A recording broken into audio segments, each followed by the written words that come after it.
ऋषि, मुनि, साधु, संत, ये शब्द हम सब ने सुने हैं, है ना? लेकिन क्या ये बस एक ही चीज के अलग-अलग नाम हैं? या फिर ये आध्यात्मिक सफर के चार बिल्कुल अलग-अलग नक्शे हैं? चलिए, आज इन्हीं शब्दों के पीछे छुपे गहरे मतलब को समझते हैं। तो सवाल यही उठता है कि आखिर इन चारों में असली फर्क है क्या? क्या ये एक ही मंजिल तक पहुंचने के चार अलग-अलग रास्ते हैं? आइए आज इसी गुत्थी को सुलझाने की कोशिश करते हैं। देखिए, ये सिर्फ शब्द नहीं है। इन्हें समझिए, चार अलग-अलग आध्यात्मिक रोल या आर्किटाइप्स। हर किसी का रास्ता, उनकी साधना और सच को देखने का तरीका, सब कुछ बिल्कुल अलग है। तो चलिए शुरुआत करते हैं पहले दो से। तो सबसे पहले बात करते हैं ऋषि और मुनि की। इसे आप ऐसे समझ सकते हैं, ये ज्ञान और मौन के बीच का फर्क है।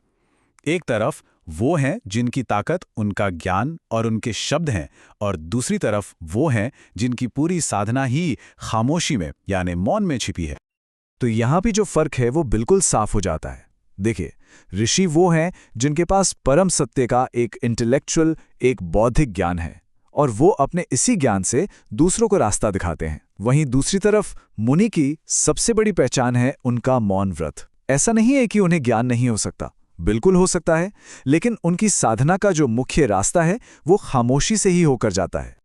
तो एक ऋषि असल में क्या है? वो ज्ञान के दृष्टा हैं।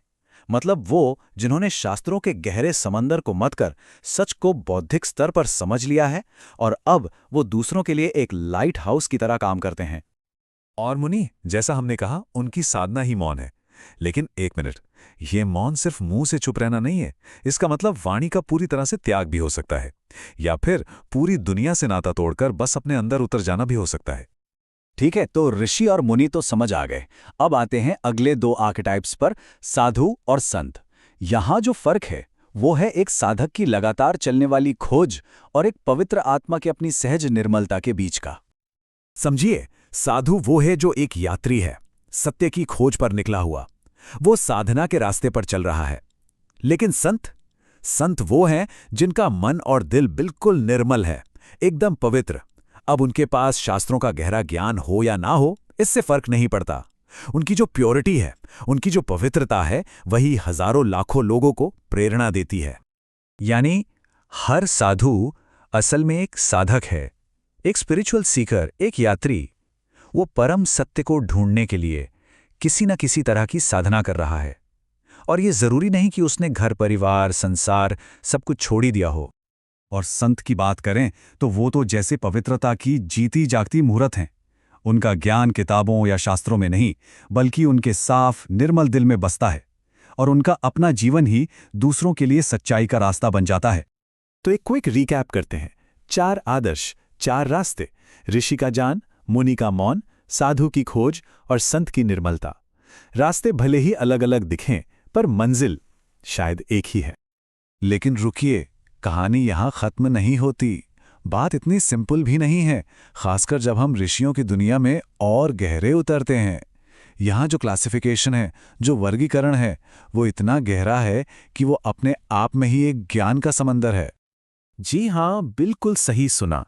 हर ऋषि एक जैसा नहीं होता। हमारे प्राचीन ग्रंथों ने उनके ज्ञान के लेवल और उनकी आध्यात्मिक अवस्था के हिसाब से उन्हें कई अलग-अलग कैटेगरीज में बांटा है। तो शास्त्रों के हिसाब से देखें तो ऋषियों के ये 7 मुख्य प्रकार हैं: ब्रह्म ऋषि, देव ऋषि, महर्षि, परम ऋषि, राज ऋषि, श्रुत ऋषि और सप्त ऋषि। चलिए एक एक करके इनके बीच का जो फर्क है उसे फटाफट समझते हैं। तो सबसे ऊंचे शिखर पर हैं ब्रह्म ऋषि। ये वो हैं जिन्हें सिर्फ किताबी ज्ञान नहीं, बल्कि ब्रह्म का डायरेक्ट एक्सपीरियंस, सीधा अनुभव हो चुका है, जैसे ऋषि वशिष्ठ या विश्वामित्र। फिर आते हैं देव ऋषि, मतलब वो जो जन्म से तो देव हैं, लेकिन कर्म से ऋषि। इसका सबसे अच्छा उदाहरण है नारद।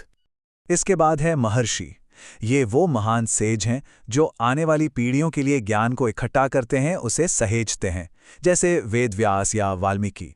और परम ऋषि, ये बहुत दिलचस्प है। इन्हें कुछ लोग ब्रह्म ऋषि से भी ऊंचा मानते हैं। क्यों?